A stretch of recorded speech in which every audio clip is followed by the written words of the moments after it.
My name is Lucinda Holloway, and I suppose if you've heard of me at all, it's because of him. My son Mason Holloway. Online he's known as Mason Moments. Over 2 million followers, brand deals, inspirational content, wholesome family joy, or so it appeared. He told the world that I was his best friend, his greatest supporter, his soft-spoken mother who never stopped smiling.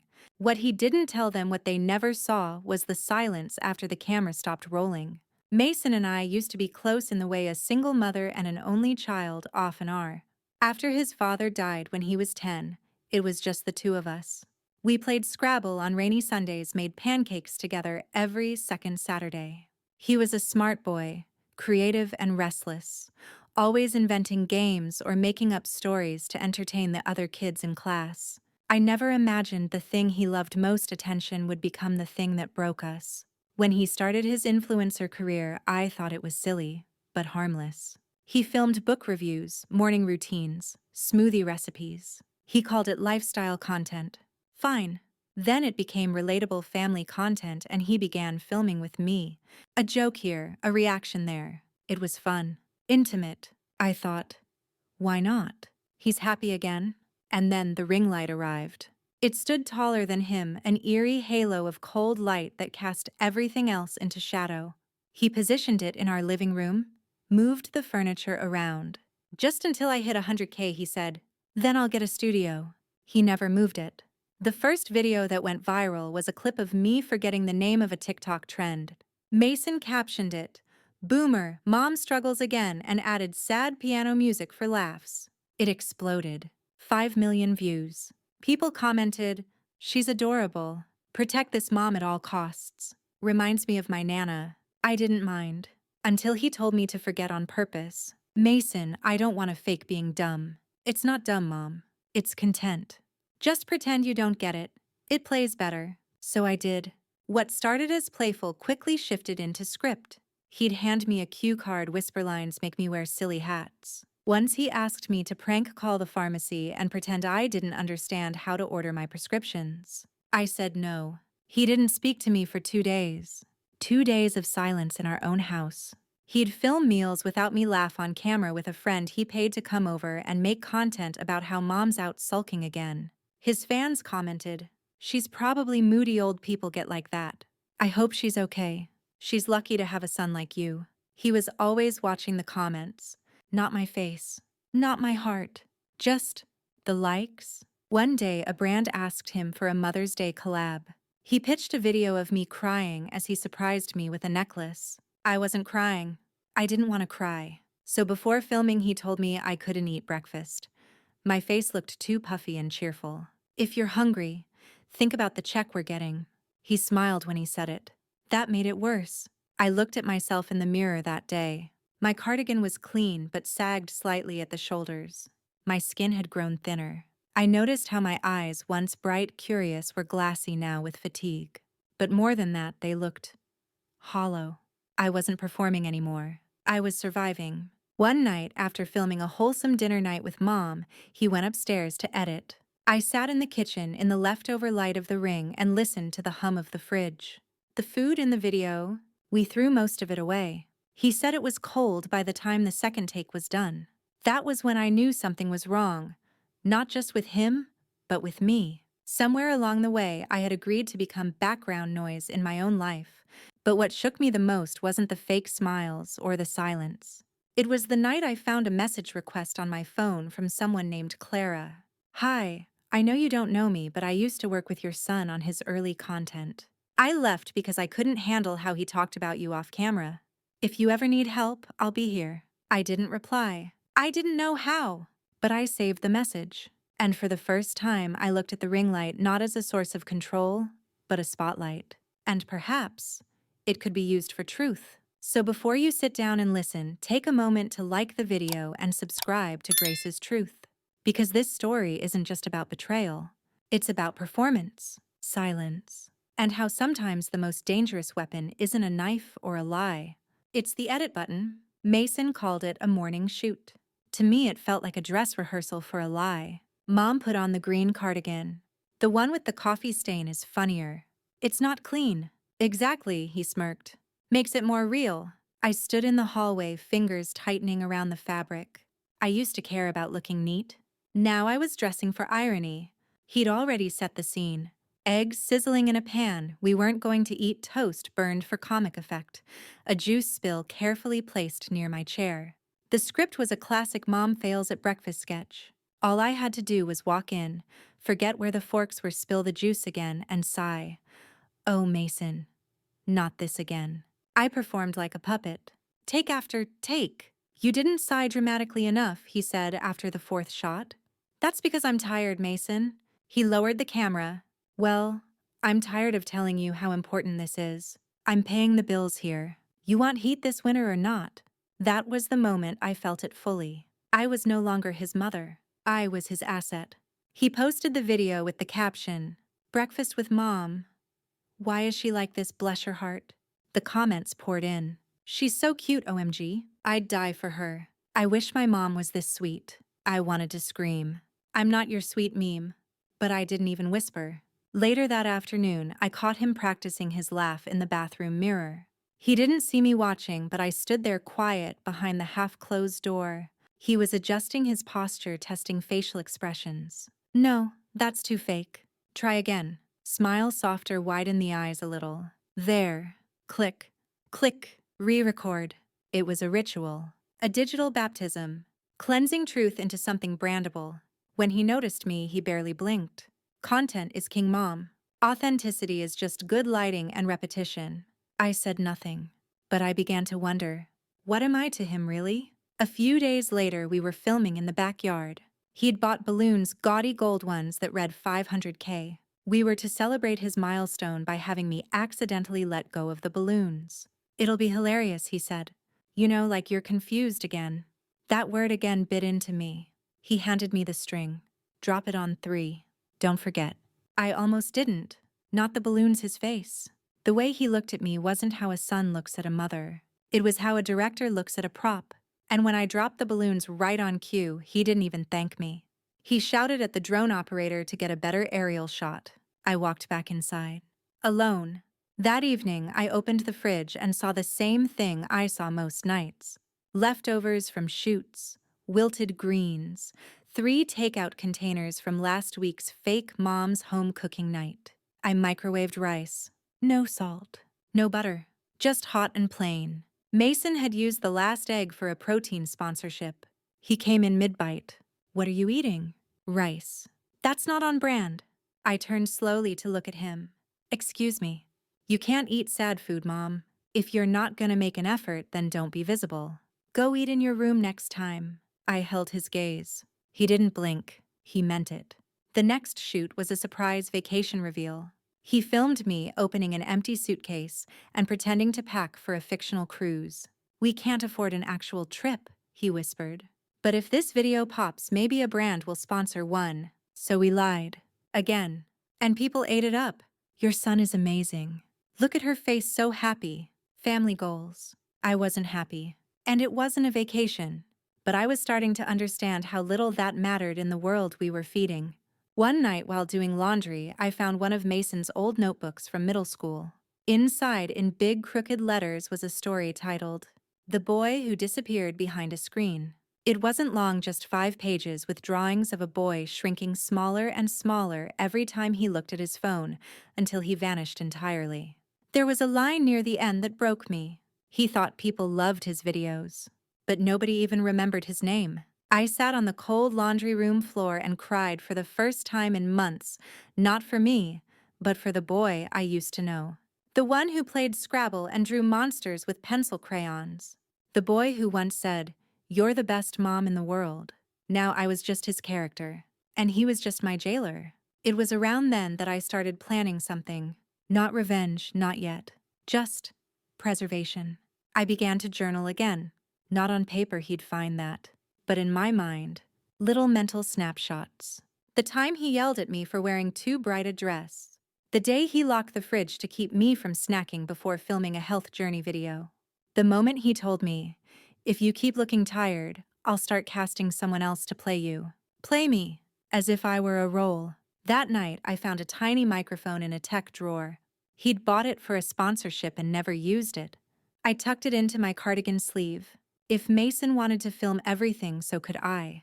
The first time I recorded him, it was almost by accident. Mason was pacing the kitchen phone to his ear, yelling at someone from a sponsorship team. No, I don't care what the engagement numbers say.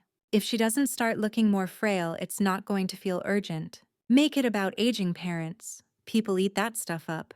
I stood behind the pantry door invisible. My sleeve felt warm with the tiny microphone inside, and my heart beat hard enough to drown out the rest of the conversation. When I played it back that night, just sitting on my bed in the dark, it was all there. Crystal clear. She looks too healthy, Mason had said. People don't donate to smiling moms. Something cold settled inside me then. Not anger, not fear, a knowing. He wasn't just using me. He was scripting my deterioration. The next few days I captured everything. Not in defiance, but in survival. I recorded him telling me to look sadder when I served breakfast. I recorded him threatening to dock my allowance if I didn't act surprised in a Mom Discovers TikTok slang video. I recorded the long, angry sigh when I asked to visit my sister, and he said, "She's not part of the brand." Each time I labeled the audio file with a quiet fury. Day 3, allowance threat. Day 5, sad breakfast take 2. Day 8, scripted grief. I wasn't collecting evidence. I was collecting my own reality because he had erased it from the internet. Then came the worst video. He burst into my room one morning, camera already rolling. "Hey guys, bad news today. My mom's really sick. We don't know how much time she has. Send her love below." And I stopped him mid-sentence. "I'm not sick." He smiled toward the camera. "She's in denial, guys. It's okay. We'll get through this." Mason turned that off. Right now. But he didn't. He leaned closer, whispered so the mic wouldn't pick up "play along, or I'll tell them you're mentally unwell." Then he sat next to me on the bed and started to cry. Fake tears. Heavy sobs. And I just froze. That's the part that haunts me most. I did nothing. The video went viral within hours. Thousands of comments. People sent money, flowers, letters. One even said, "My mom passed last year. Watching you two gives me hope." Hope! From a lie. He never told me how much money he made from that video. But I heard him bragging about it during a live stream. "Best performing video I've done," he told a follower. When people cry, people click. I stared at myself on his laptop screen, pale, blank-faced, sitting on that bed, and realized I had become content. Not a person, not even a parent, just a clickable thumbnail in his career. So I made a decision. I pulled down the old photo albums from the attic pre-influencer days. I sat at the dining table flipping through them. Me and Mason baking, me reading to him, his drawings. His crooked handwriting spelling "I love you, Mom" in green marker. It was all still there, buried in dust and time. He walked in halfway through and scoffed. "Who even looks at those anymore?" "I do," I said softly. "They're real." He paused, then muttered, "Sponsors don't care about real." Then he laughed and went back upstairs. I pressed record on the mic again. The next day, he posted a behind-the-scenes vlog full of fake, candid shots, me laughing, pretending to fall asleep on the couch, him carrying groceries. He edited them with piano music, sepia tones, and a voiceover. People say the internet is fake, but with my mom, every moment is real. It hit 1 million views in 48 hours. He earned a partnership with a wellness brand. They sent us matching robes. That night, I lay in my bedrobe, untouched on the floor, and listened to his video again. Then I played mine. His world. Polished, soft, full of filtered affection. Mine. Distorted yelling, fake scripts, forgotten meals. I suddenly understood why I had been collecting so much. Not to convince the world, but to convince myself I wasn't crazy. A week later, we filmed a Mom's Health Journey series. He asked me to wear no makeup, act confused, and talk about my fatigue. He made smoothies with herbs I couldn't pronounce and claimed I was on a healing path. I said nothing on camera, but off camera I started preparing. I learned how to edit, slowly, quietly, on an old laptop. Clara, the woman who'd messaged me before, offered to help. We spoke in whispered phone calls while Mason was asleep. She told me what files to keep, what programs to use, where to host the expose when the time came. It felt dangerous. It also felt like breathing for the first time in years. One afternoon, I set up my own phone on a tripod and pressed record. I stared into the camera and said, "My name is Lucinda Holloway. I have a story to tell, but not the one you've been watching." Then I paused. I didn't cry. I didn't act. I just told the truth. It wasn't perfect. My voice cracked. My hands shook. But it was real. And that finally was enough. The day he announced the brand party, it was like living in a commercial for a life I didn't recognize. "We're throwing a huge collab event." Mason beamed as he spoke into the camera. 1 million followers. 10 sponsors. One iconic family. Family? He said it like it meant something. Like I was lucky to be invited to a life I already lived. He told me I'd have a role at the event. I asked if I could just attend. He laughed. "You're the face of the channel, Mom. You can't just attend. People expect you." I wanted to ask which version. The smiling, confused one. The one who forgets how forks work. Or the woman who fakes illness for donations. But I didn't say anything. I just nodded. Because I had a different plan. The week leading up to the party, he rehearsed his speech in the living room over and over. "Thank you for believing in real content. We're just a regular family with extraordinary love. My mom's strength is the reason I am who I am." I sat in the corner knitting a scarf I never planned to wear. Each stitch was quiet defiance. I imagined slipping the microphone into that scarf during the party. Not to capture him this time, but to remind me that I wasn't powerless. He asked me to dye my hair for the event. "It's too gray for this lighting." "I am gray," I said. "That's the truth. That's not the brand." The night before the event, I stayed up past midnight editing the video. It was raw, messy, unpolished. Exactly as it should be. Clips of him shouting, clips of him withholding food, clips of him mocking me while the cameras weren't rolling, audio files labeled by date and damage, his voice saying, "If she doesn't perform, we don't eat." The final moment was a clip of me sitting alone, untouched cupcake before me, whispering to the camera, "This is not love. This is performance." I added a black screen, then white text. "You can't brand a human." Upload time, 7:45 p.m. Scheduled to go live right as Mason gave his speech. The day of the party, the house turned into a movie set. Neon signs. A drink bar. A grazing table he didn't let me touch. A mom's corner filled with fake props. Books I hadn't read. Plants I never watered. Framed quotes I'd never spoken. He handed me a silk robe embroidered with brand Mom. I folded it and placed it back in its box. He sighed. "Lucinda, don't make this harder than it needs to be." "Harder for who?" I asked. He blinked at me, confused by my tone. Then someone called his name and the moment passed. Guests began arriving at 6 p.m. Influencers, brand reps, fans with invites. I recognized none of them. They all greeted Mason like he was a prophet. When they spoke to me, it was with the same tone people use for small pets. "You're the adorable one. I feel like I know you. Can you say the juice line?" I smiled, but not the way he taught me. At 7:30, Mason stepped up to the microphone. The lights dimmed. The guests clapped. The cameras rolled.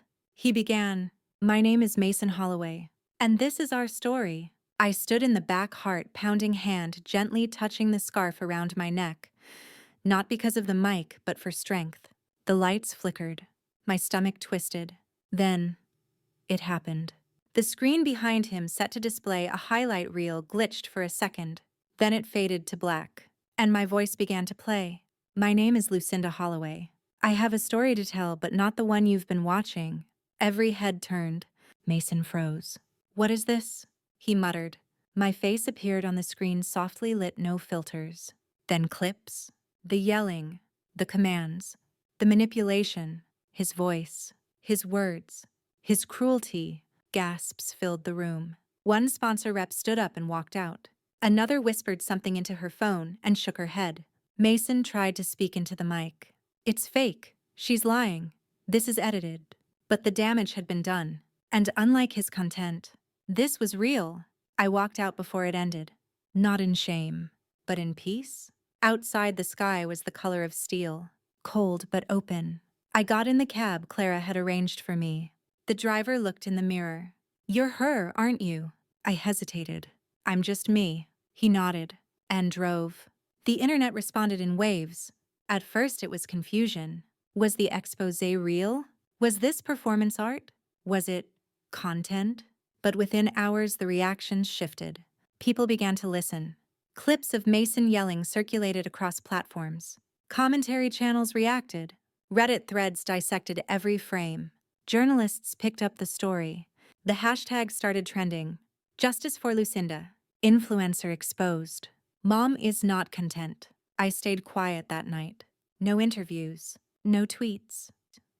I sat at Clara's tiny guest house with a cup of peppermint tea and listened as the world filled in what Mason had erased.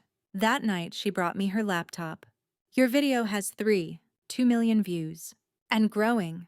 I didn't smile. I didn't cry. I just exhaled long and low, like I had been holding my breath for years. The next morning, sponsors dropped him one by one. By noon, he'd lost his brand deals. By evening, his influencer management firm had released a statement. We had no prior knowledge of these behaviors and do not condone the exploitation of vulnerable individuals. He posted a 58-second apology video. I'm sorry if my actions hurt anyone. This has been a wake-up call.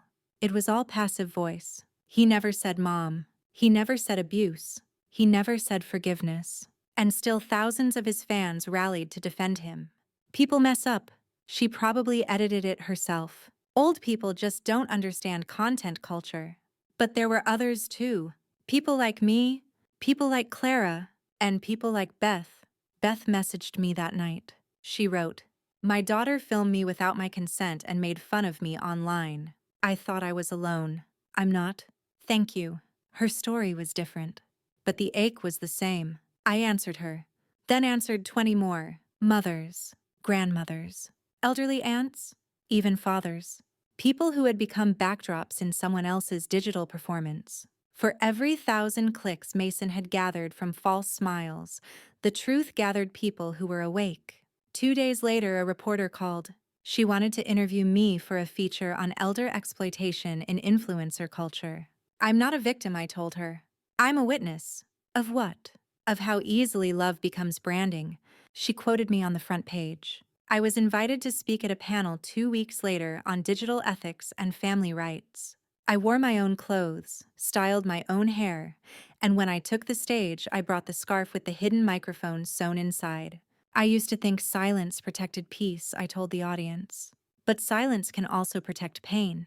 They stood, applauded, but it wasn't pride I felt.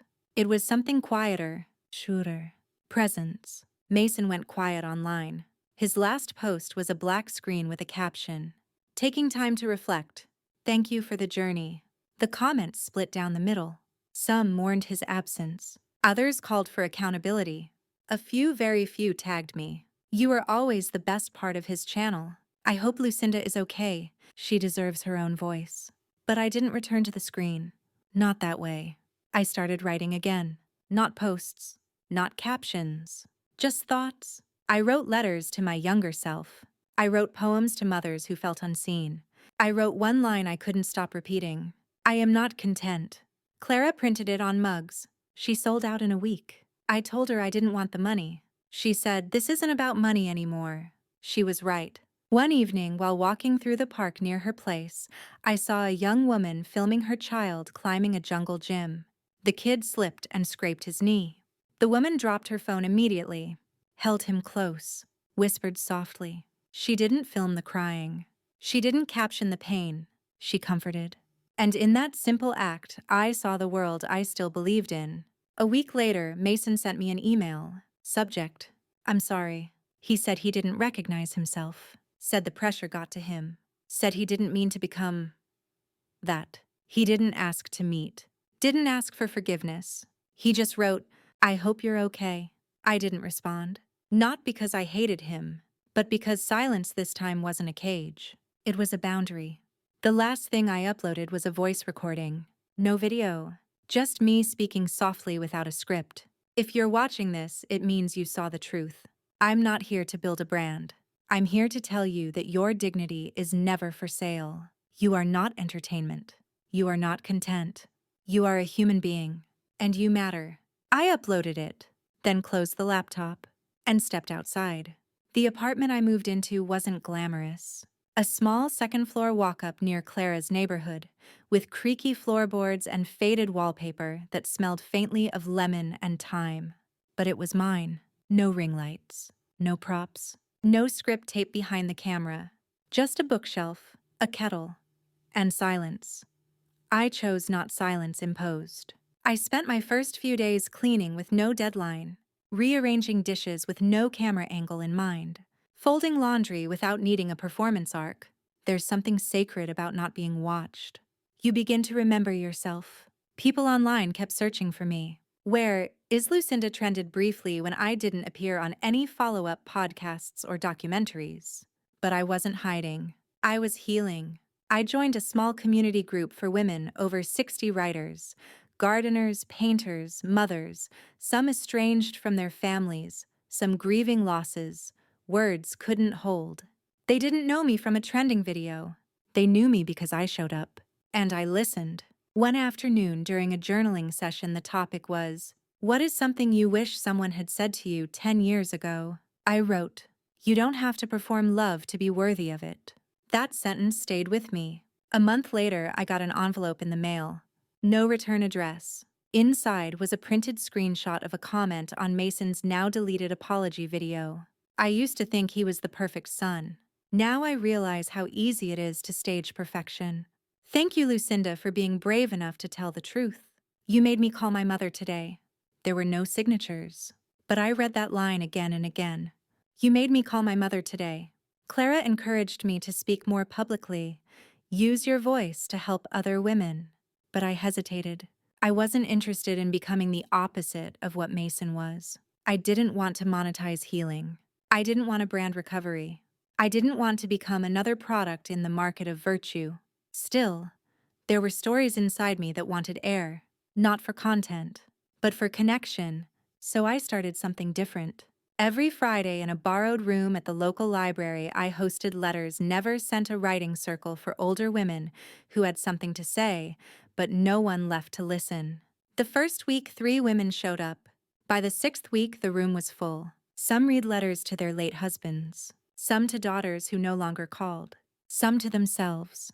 And I read too. Letters I had written in my mind for years. Letters like, "Dear Mason, I hope you grow into the boy you used to be, not the man you became. Dear me, I'm sorry I made silence a sacrifice. Dear Internet, you can keep your likes. I've reclaimed my name." Sometimes younger women would sneak in, curious, shy. One told me her boyfriend had started filming their dates for couple content and she didn't know how to say no. I gave her my number. She called me the next day. She left him the day after. Mason tried to contact me again. This time, a voicemail. "Mom, I don't even know where to start. I've been in therapy. I'm learning things. About myself, about us. I know you probably don't believe me. I wouldn't either. But I miss you." I played it once, then deleted it. Not out of cruelty, but because healing means knowing when to open the door and when to keep it closed.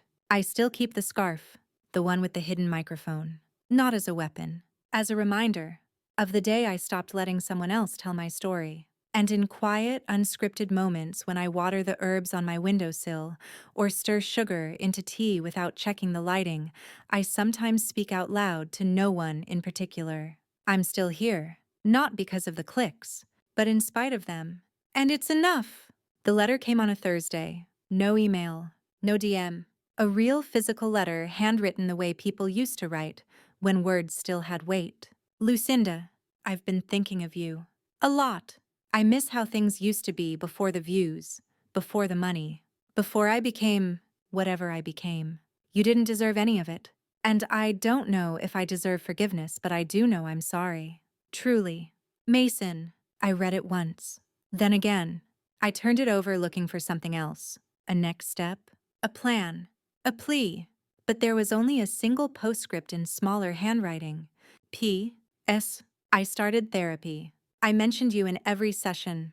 I set the letter down beside my teacup and just stared at it. No anger. No immediate forgiveness. Just the ache of remembering what love used to look like before it had to be proven. A week later, Clara and I visited a women's shelter downtown. They'd invited me to speak about emotional manipulation in digital relationships. The room was small, filled with quiet eyes and fidgeting hands. I didn't bring a script. I simply told the truth. Sometimes the people who say smile for the camera are the same ones who make you cry when it's off. That's not love. That's leverage. Heads nodded. Some wiped their eyes. One woman asked, "How did you stop feeling responsible for his happiness?" I answered slowly. The day I realized I was allowed to want my own, I never gave Mason an answer. Not because I didn't care, but because silence is no longer submission, it's discernment. And I knew that forgiveness, if it ever came, would not arrive with applause or a refollow. It would arrive when he stopped needing a camera to be a son. Months passed. I taught workshops. I planted tomatoes. I adopted a cat named Ruth, who has no interest in ring lights or going viral. I started painting again. Nothing fancy. Just small watercolors. Scenes from memory. Me and Mason baking in our old kitchen. My mother reading to me under a patchwork quilt. The ring light in the living room turned off. Each painting was like a page from a journal I never wrote. Each one told a truth I never posted. One morning, the local news station called. They'd heard about letters never sent and wanted to do a story. "Would you be willing to go on camera?" they asked. I smiled. No, not everything needs to be seen to be believed. I still walk past digital billboards, sometimes flashing with choreographed families, perfectly tousled hair, staged chaos. I don't resent them, but I no longer envy them, because I know what a real moment feels like. It doesn't need a caption. It doesn't trend.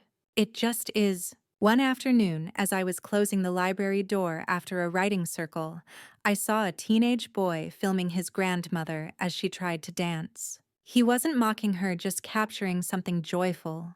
When she stumbled, he reached out, laughing with her, not at her. Their eyes met mine. He waved. She smiled, wide, unashamed. And for the first time in a long time, I smiled too. That night, I wrote a final entry in my private journal. Healing isn't loud. It's not dramatic. It doesn't come with filters or music or applause. Healing is a quiet kitchen, a hot cup of tea, a story only, and don't have to tell. It's choosing peace when revenge is so very easy. Then I closed the book and turned out the light. The first time I saw Mason in person again, it wasn't planned. It was a gray afternoon in late fall. I had just finished a workshop at the community center and stopped by the corner bookstore to pick up a poetry collection I'd ordered. As I stepped out, the doorbell chimed behind me, and there he was. Mason, standing on the sidewalk, hoodie pulled low, hands deep in his pockets. No cameras, no lights, just him. He looked older, not in years, but in the heaviness of his eyes, like someone who'd finally met the weight of their own shadow.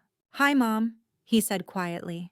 I didn't speak right away. My chest tightened with memories of the laughs, the betrayals, the bright light of a ring lamp blinding my kitchen at midnight. But I didn't turn away. "Hi, Mason." He stepped closer, then paused. "I wasn't following you. I swear. I volunteer here now." "The youth program." I raised an eyebrow. He nodded. "I know what it sounds like. But I do. Part of my restitution agreement. I didn't ask for details. He didn't offer more. We stood there surrounded by swirling leaves and silence. He pulled something from his pocket, a small USB stick. "I made this for you," he said. "It's not for YouTube. It's not edited. Just me, talking. About everything. About you." I took it but didn't promise to watch. He didn't ask me to. "Can I hug you?" he asked, voice cracking. I looked at him, this boy who once drew dragons in the margins of his homework, who once held my hand when crossing the street, who later told millions of strangers I was quirky for forgetting things he told me seconds before. I thought about it. And then I said gently, "Not yet." He nodded. A long pause. Then he turned and walked away. No cameras followed him. That night, I didn't open the video. Instead, I sat on my couch with Ruth curled beside me, sipping chamomile tea and watching the wind tug at the trees outside my window. Not everything has to be confronted immediately. Healing doesn't run on demand. 2 weeks later, I received a letter from one of the young girls in my writing circle. Her name was Zoe. She was 16, soft-spoken with a habit of chewing her pen caps until they were bent like tiny spines. Her letter read, Ms. Lucinda, my mom always told me not to trust people who need to be seen all the time. But you're seen even when you're quiet. Thank you for teaching me that silence isn't weakness. It's wisdom, I cried. Not the kind of cry that begs to be comforted. The kind that releases something ancient. The kind that softens what the world had hardened. I never responded publicly to Mason's apology video. But I did open the USB one afternoon weeks later when the sky was pale and the apartment was still. It was shaky, unedited footage of him sitting in a folding chair talking into the lens with no background music, no transitions, no cutaways. I was wrong, he said. I thought performance meant power. I thought control meant love. I thought you'd never leave because mothers don't leave. He paused, then added, You didn't leave me. You just chose yourself. And I'm learning that's not betrayal. That's survival. I didn't cry, but I let the tears come anyway. I never responded. But I did leave the USB on his doorstep, with a note that said only, I hear you, sometimes that's enough. That winter I taught a new series at the library, Presence Without Permission, reclaiming your story in a world that tries to tell it for you. It filled up fast. One session a woman asked, How do I know when to forgive? I smiled. When the apology isn't a performance, somewhere Mason is still rebuilding his life. I don't follow. But sometimes when I get mail from someone across the world saying your story saved me, I think of the night I turned the camera on myself and said, I am not content. And I remember, even the most distorted lens can't erase the truth forever. Spring arrived quietly. No grand returns. No cinematic closure. Just blossoms cracking open on the tree outside my window and the familiar scent of rosemary from the planter box I'd almost forgotten to water. Life was no longer about catching moments. It was about being in them, and I had never been more present. At the Friday writing circle, I asked everyone to bring something personal, a phrase, a photograph, a memory they had never shared, something that had once been turned into shame or spectacle. An older woman named Maria brought a photograph. It was black and white, torn at the corners. Her at 23, smiling through a bruised cheek. My husband took this, she said it would remind me to behave. I kept it to remember who I used to be, but now I want to reclaim her. I want to name her Brave. The room fell silent, then applause, and I realized something profound. Truth doesn't always need to be screamed to be heard. Sometimes it just needs a safe space to echo. That night, I pulled out my own box of photos. Me and Mason on a pier when he was 5. His arms wrapped around my neck, giggling. His eyes shining with a joy that hadn't yet learned to be conditional. There was one particular picture I lingered on, me holding a birthday cake I had made him. Candles, crooked, icing, uneven. The caption he once gave it online was, She really tried. But the truth was, I had stayed up all night baking it after my night shift. The frosting had curdled. My hands were shaking. But I had tried, not for content, for love. I took a pen, wrote on the back. She really loved. One of the women in our group had a granddaughter studying journalism. She reached out asking if she could write an article, not about the drama, not about Mason, but about me, about women who find themselves again when the world is no longer watching. I said yes, but with one condition: no filters, no angles, just words. She agreed. When the piece came out, it was titled Lucinda Holloway, the woman who unplugged the performance and found herself. It wasn't viral, but it was read by daughters, by sons, by mothers who messaged me saying, You helped me forgive myself. Then came the speaking invitation, a university media ethics conference. They wanted me to address the topic, When Family Becomes Content, the unseen cost of digital fame. I stood at the podium, papers trembling in my hand, not from fear, but from the sheer weight of what I carried. I looked out at the crowd. Some students, some professors, a few with ring lights clipped to their laptops recording. I smiled. This won't trend, I began. But it matters. And I told them about the power of silence, the violence of editing, the manipulation hidden in hashtags like Family First. I ended with this. Your story is not a product. Your pain is not a platform. And your worth is not measured in engagement. The room stood still. Then it stood in applause. That evening, Mason emailed again. No subject line. Just 4 words. Thank you for everything. No requests. No links. Just acknowledgement. I didn't reply. But I didn't delete it either. One Saturday I saw him again. It was unplanned again. This time he was on the sidewalk outside a community shelter, carrying canned goods, talking softly to a teenager in a hoodie. No camera, no fanfare. He didn't see me. I didn't interrupt. It was better that way. Later that night, I wrote another letter. Not for the writing group. Not for publication. Just for me. Dear Lucinda, you did not fail. You endured. You remembered. You rebuilt. And when it mattered most, you told the truth. I folded it, placed it in the same envelope as Mason's first apology. Not to forget, but to forgive quietly. And that's where I live now. In the quiet. In the after. In the space between performance and peace. Not everyone gets a perfect ending, but I got a truthful one, and that I've learned is better. The bookstore down the block began reserving a chair for me by the window. It wasn't formal, just a quiet understanding between me and the owner Miranda, who never once mentioned my past, though I caught her once looking at me just a little longer than usual, as if trying to reconcile the woman in front of her with the headlines from months ago. She never asked. I never explained. And it was perfect that way. I'd sit there on Tuesday afternoons with a cup of jasmine tea and a worn copy of Mary Oliver or Wendell Berry. Sometimes I'd annotate. Sometimes I'd just stare out the window and watch strangers pass by, each of them with stories that would never be filmed or posted. And I'd think, let them stay that way. One afternoon, Miranda brought over a manila envelope. This came in for you. Left by someone he didn't say who. My stomach tightened.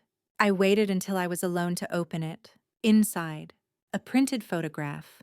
Me and Mason taken years ago, before the followers, before the lights. We were sitting on the grass in our backyard, his head on my shoulder, my hand brushing his curls. No filters, no sponsors, no script. Just us. Taped to the back was a note in small, deliberate handwriting. I think this was the last time I was your son before I became a product. I'm trying to find my way back. I don't expect you to wait.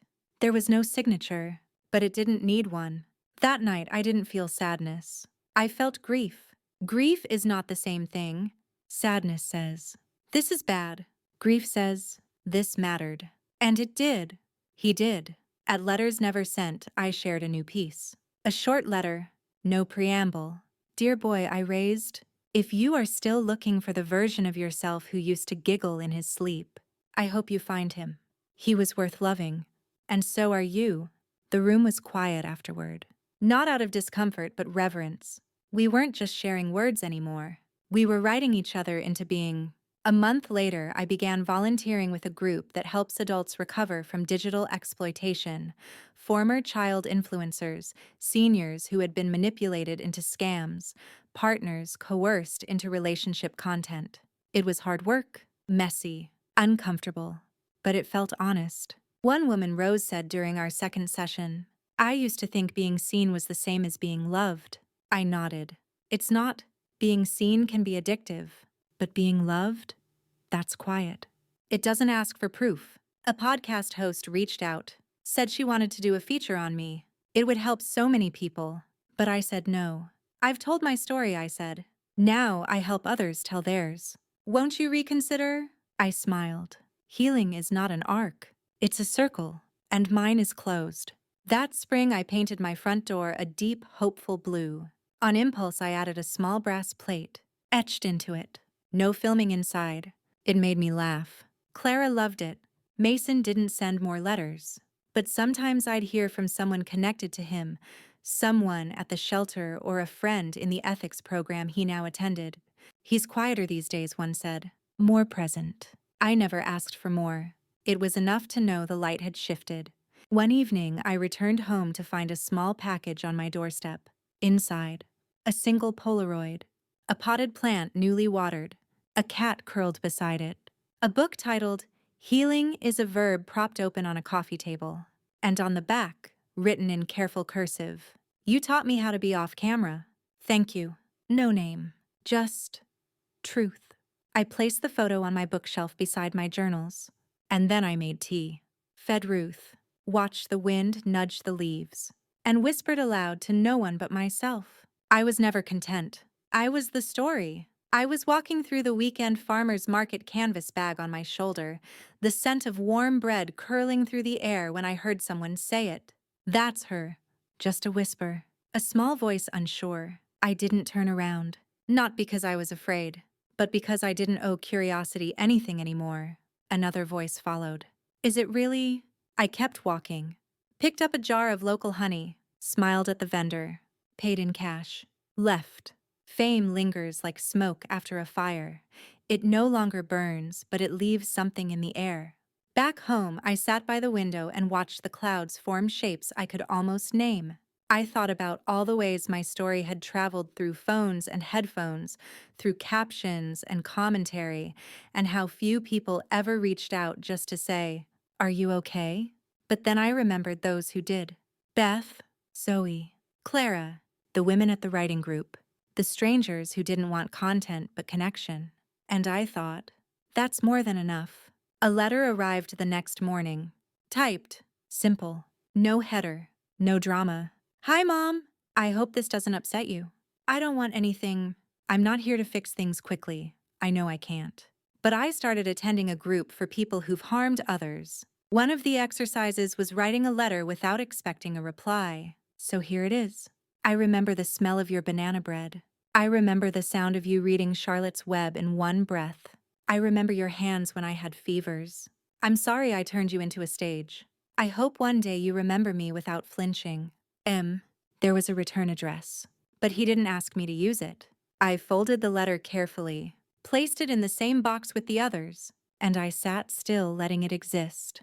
The absence of manipulation felt like a gift. That Sunday, Clara and I took a road trip to a nearby coastal town. Just the two of us, windows down, hair flying wild.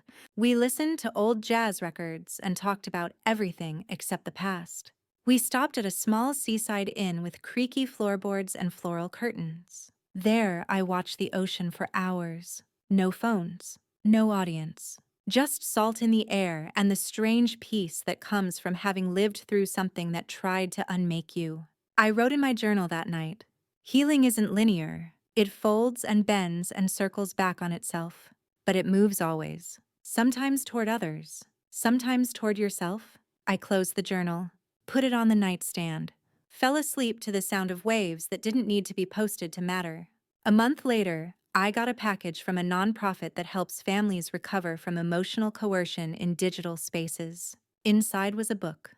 Stories that weren't shared. An anthology by survivors. Clara had submitted my chapter. Quietly. With my permission. But no announcement. The final page quoted me. The day I stopped performing was the day I started existing. Sometimes people ask if I regret it. Staying silent so long. Playing along. Letting it go too far. And I tell them this. Survival never deserves shame. Only the grace of hindsight and the courage to tell the truth, even late. Because late is still now. And now is still mine. One warm afternoon, a woman named Nadine showed up at my writing circle. Mid-60s, fierce red lipstick. A presence that arrived 5 minutes before she did. She sat down, pulled out a floral notebook and said, "I'm not here to write poetry. I'm here because my daughter live-streamed my hip surgery." The room gasped softly. She smiled bitter and calm. "Don't worry. I didn't die. But the respect did. We didn't interrupt." She kept going. She said it was to raise awareness. I told her I wasn't a billboard. She told me I was being dramatic. Nadine closed the notebook. "So I found you?" She looked at me directly. No one believed me. They said I should be proud. That she's famous. That I went viral. But I didn't go anywhere. I stayed in the hospital alone. She left once the comments slowed down. I waited before replying. Then simply said, "Welcome." Sometimes the most powerful thing you can give someone is space that doesn't ask them to be content. That evening, I stayed behind after the others left. Nadine approached me quieter now. "Do you ever stop being angry?" I shook my head gently. "It's not about stopping. It's about transforming it. Anger is energy. You get to choose where it goes. She thought for a moment, then smiled. I want to write about my mother. She would have burned her phone before letting anyone film her crying. I laughed. Start there. The group began to change after that. More stories of misused intimacy, of love exchanged for clicks, of families fractured by followings. And every week I saw women reclaim their voices, not to shout, not to punish, but to name what happened. Naming is a kind of healing too. That same week I received a note at my door. No envelope. Just paper folded 3 times, handwriting familiar. I've started working at the shelter full-time. No brand deals. No cameras. Just people. I haven't picked up a ring light in 6 months. I dream of pancakes sometimes. Your pancakes. If you ever want to make some, I'll bring the syrup. No name. But I knew. I didn't respond. Not yet. But I took down the old recipe from the cupboard. Wrote in the corner, make when you're ready. One morning, I received a call from the local radio station. A soft-spoken producer named Maya asked if I'd consider reading a short essay on air, part of a new series on truth-telling. She promised no cameras, just voice. I agreed.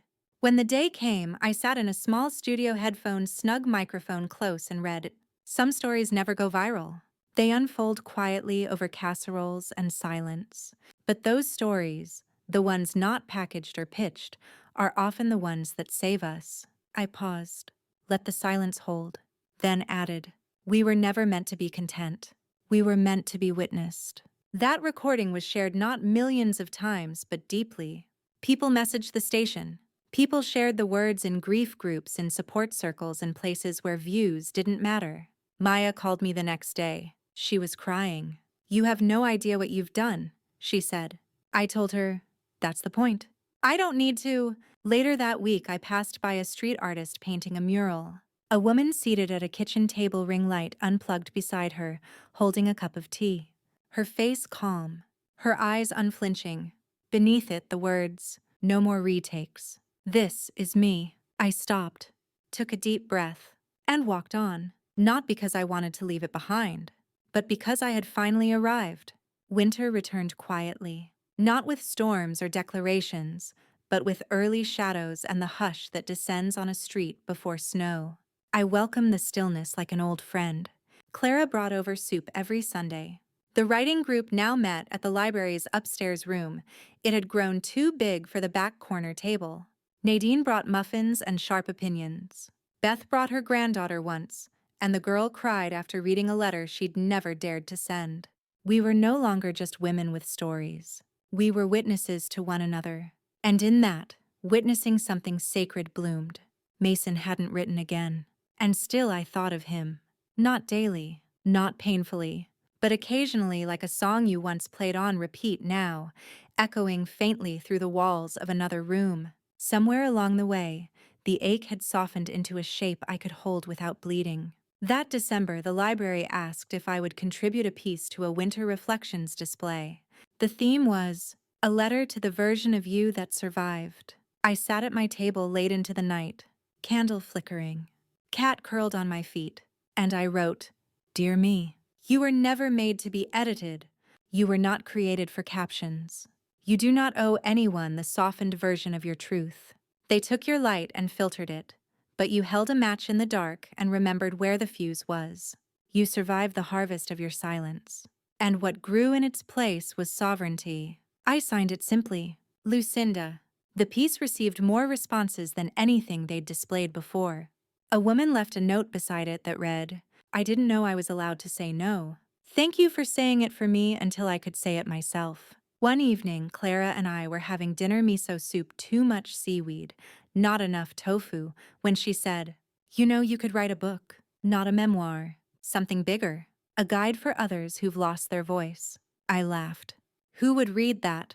She leaned in, the ones still waiting for permission. I didn't answer, but I didn't say no. Later that night, I opened my old journals, the ones with frayed pages and ink that sometimes trembled, and I began sorting, not for chapters, not for publication, just to understand the map of my own survival. I realized I had been writing my way back to myself all along, At the next writing circle, I read aloud from one of my early entries written the night I uploaded Mason's expose. I feel like I've broken something. But maybe that's what truth does. It breaks the illusion so you can rebuild what's real. When I looked up, eyes glistened around the room. Someone clapped. Then another. Until the room was full of quiet thunder.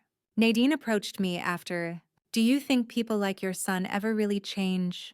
I paused. Then answered slowly, "I think some perform redemption, but others rebuild it in silence." She tilted her head. "And how can you tell the difference?" "You don't. Not with your eyes. With your absence. With your peace." The next day I received a postcard. Plain. No picture. Just words. "I saw the mural. I knew it was you. I'm not asking to come back. I'm just hoping someday you'll know I stayed away because I finally understood why you had to leave." There was no return address, and I felt something uncoil inside me. That evening, I took out the old scarf with the hidden microphone, and I cut it open, removed the wire, held it in my palm, then dropped it into the trash. Not because I was erasing the past, but because I no longer needed proof. I had my story, and now finally I believed it. It was the anniversary of the video. 1 year since the moment everything changed when truth spilled into a room full of strangers and the world saw the real story behind the curated smiles. I didn't mark it with ceremony. No cake. No post. No then and now montage. Just a quiet walk to the community garden where the first crocuses were starting to push up through the thawed earth. I crouched beside a patch and whispered, "You came back. So did I." The local newspaper ran a small follow-up piece titled, "1 year later. Where is Lucinda Holloway now?" It was respectful, kind even. They asked for a quote. I gave them one. "The hardest part of reclaiming your voice is learning to speak when no one is listening, but it's also where healing begins." The article brought new letters. From teachers. From grandmothers. From teenagers who said they were being filmed without consent. One girl wrote, "My dad used to post me crying when I was little. He called it dad life. I thought I was just emotional. Now I know I was being humiliated. I'm in college now, studying media ethics. You helped me realize I wasn't broken. I was just being broadcast." I wrote her back, not with advice, but with truth. "You are not a brand. You are a boundary." In the spring, I planted a new herb garden outside my window. Basil, mint, lavender. I posted a photo to a small private forum for older women, reclaiming tech for joy, not exposure. No hashtags, no monetization, just a caption. "Peace smells like lavender." Mason emailed again. "Hi, Mom. I've moved. I'm working at a nonprofit now, real not branded. We teach kids how to protect themselves online. I tell them stories. Not mine, yours. I always ask for permission now. I hope that matters. I'm not asking for anything. Just wanted you to know I'm still walking the long way around. Still trying. I read it. Then I walked to the garden. Tore a piece of paper from my notebook. Wrote one sentence. Keep walking. I mailed it to the return address. That weekend I hosted a gathering for our writing circle. Not in a stuffy room, but under the open sky blankets on the grass sandwiches wrapped in cloth napkins. We went around and read letters aloud, some funny, some aching, all unfiltered. When it came to me, I stood, folded my paper, and said, "I no longer need to explain myself. That's the letter." And they clapped. Not because it was performative, because it was enough. Later that evening, Beth whispered, "You're lighter now." I smiled. I stopped carrying the version of me everyone wanted. The mural downtown had been updated. Someone had painted a golden thread running through the unplugged ring light. At the end of it, a flower blooming through concrete. Below it, new words. Not broken. Rewritten. I stood in front of it as the sun set the gold paint catching fire in the light. And I whispered just to myself, I was never content. I was the whole damn story. I wake up to quiet now. Not the eerie silence of waiting for someone to shout directions from behind a camera, but the soft, natural hush of a life no longer being staged. The curtains breathe with the breeze. Ruth stretches by the window. The kettle whistles like a familiar friend. And I begin the day not as a character, but as Lucinda Holloway. There's a freedom in living without an audience, No angles to chase, no applause to earn. Just a life, a real one. I write letters still, not for views, not for justice, just for clarity. Letters I'll never send. To my younger self, to my mother, to the versions of me who thought she had to smile to stay safe. One afternoon, while organizing old boxes, I came across Mason's childhood drawing again, the one of the boy disappearing into a screen. I looked at it long and hard, and then I added a new frame. Inside it, I placed a current photo. Not of him, not of me, but of a garden in bloom, a cat resting, a book open not yet finished, a life that didn't vanish, a life reclaimed. I sometimes still get recognized. At a grocery store, in the post office, by someone who whispers, "You're her, aren't you?" And I always answer the same, "No, but I used to be," because her the woman in those videos, the one who smiled through the bruise of being used. She's gone now. I grieve her. I honor her. But I don't perform her anymore. Mason and I haven't spoken face to face. But I heard from Clara that he recently gave a talk at a local school. No cameras, no press, just a circle of students and a confession. He told them how easy it is to turn love into leverage, how performance can rot a relationship, how redemption starts with quiet. I didn't cry when Clara told me, but I did close my eyes and whisper, "Good." One morning, a woman knocked on my door. Nadine, in her hands, a small book self-published titled, "Letters My Daughter Never Read." She handed me the first copy. "You gave me the courage," she said, "to speak without being filmed." I hugged her. We stayed there for a long time. No cameras, just presence. I've thought often about writing a full memoir. Clara offers once a month. But I don't want my story sold. I want it shared by those who need it. One reader at a time, one whisper at a time. That's how healing works. It's not viral. It's personal. So now when I pass by a mirror, I don't check the angle. I ask, "Are you here?" And the woman looking back at me always answers, "Yes." And so this is how my story ends. Not with a takedown, not with revenge, but with reclamation, with lavender blooming on the windowsill, with letters folded in drawers, with silence that is no longer punishment, but peace, because I was never content. I was the witness, the truth, the storm. And now I'm the quiet that comes after. If you've made it this far, maybe something in you understands what it means to be invisible while appearing everywhere. To have your face seen but not your truth.